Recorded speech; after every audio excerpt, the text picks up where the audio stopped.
বর্তমান বাজার পরিস্থিতিতে বিভিন্ন সমস্যার সম্মুখীন হচ্ছেন সার ব্যবসায়ীরা। দাম নির্ধারণের অসঙ্গতি, সরবরাহের জটিলতা এবং নানা সময়ে কালোবাজারির অভিযোগ, এই সব ইস্যু নিয়ে এবার মুখ খুললেন কোচবিহার জেলার সার ব্যবসায়ীরা। এই প্রেক্ষিতে শুক্রবার কোচবিহার জেলা সার ও কৃষি উপকরণ ব্যবসায়ী সমিতির 14তম বার্ষিকী সভা অনুষ্ঠিত হয় কোচবিহার রবীন্দ্র ভবনে। সভায় উপস্থিত ছিলেন কোচবিহার পৌরসভার চেয়ারম্যান রবীন্দ্রনাথ ঘোষ, জেলা ব্যবসায়ী সমিতির সাধারণ সম্পাদক সুরজ কুমার ঘোষ ও সংগঠনের কেন্দ্রীয় কমিটির সদস্যরা। সভায় ব্যবসায়ীদের পক্ষ থেকে জানানো হয়, কোম্পানিগুলির যথেচ্ছ সারের দাম নির্ধারণের জন্যই তারাই ভুগছেন, অথচ কালোবাজারির অপবাদ পড়ছে তাদের ওপর।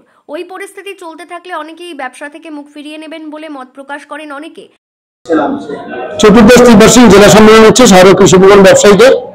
সেখানে আমরা কোচবিহার জেলা থেকে আমরা প্রায় 1,500 লোক এখানে সমবেত হয়েছি।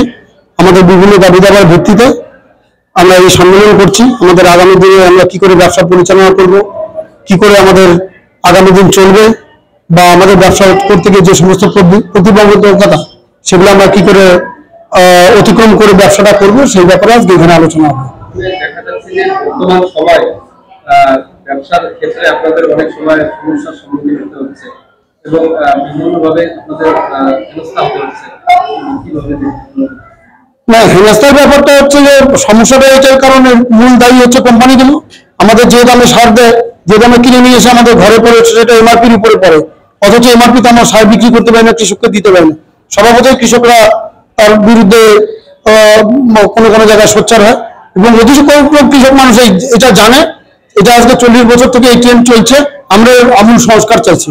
আমরাও চাইছি যে কোম্পানিগুলো আমাদের সঠিক লাভ্যাংশ দেয়, এমন ভাবে সারের দাম তারা নির্ধারণ করুক, তারপরে আমরা মার্কেটে বিক্রি করতে পারি। সিদ্ধান্ত এটাই নিব আমরা যে আগামী দিনে যদি কোম্পানিগুলো এখনো না শুধরায়, সঠিকভাবে মূল্যায়ন না করে, তাহলে আগামী দিনে যাতে যে সারটা আমরা এমআরপিতে বিক্রি করতে পারবো সেটাই বিক্রি করবো, বাকিগুলো করবো না। এই সিদ্ধান্ত আমরা নিতে বাধ্য, কারণ এইভাবে লুকোচুরি খেলা আর কতদিন চলবে? এটা আর বেশি দিন চলতে পারে না। এটা শেষ হতে চাই। হ্যাঁ, আমাদের কেন্দ্রীয় কমিটির অল ইন্ডিয়া প্রেসিডেন্ট মনমোহন কালামজি জি আসছেন, আমাদের স্টেট কমিটির প্রেসিডেন্ট চিত্তরঞ্জন দে মহাশয় আসছেন।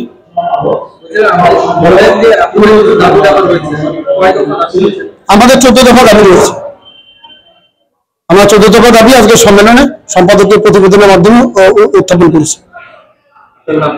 আমার নাম জগৎবন্ধু সাহা, জেলা সম্পাদক, সার ও কৃষি উপকরণ ব্যবসায়ী সমিতি, কোচবিহার। তারা জানান, কোম্পানিগুলি যদি আগামী দিনে সঠিকভাবে দাম নির্ধারণ না করে, তাহলে সেই সার তারা বিক্রি করবেন না। ভবিষ্যতে কিভাবে আরো সংগঠিত ও স্বচ্ছভাবে ব্যবসা চালানো যায়, সেই পথও খোঁজার বার্তা দেন তারা।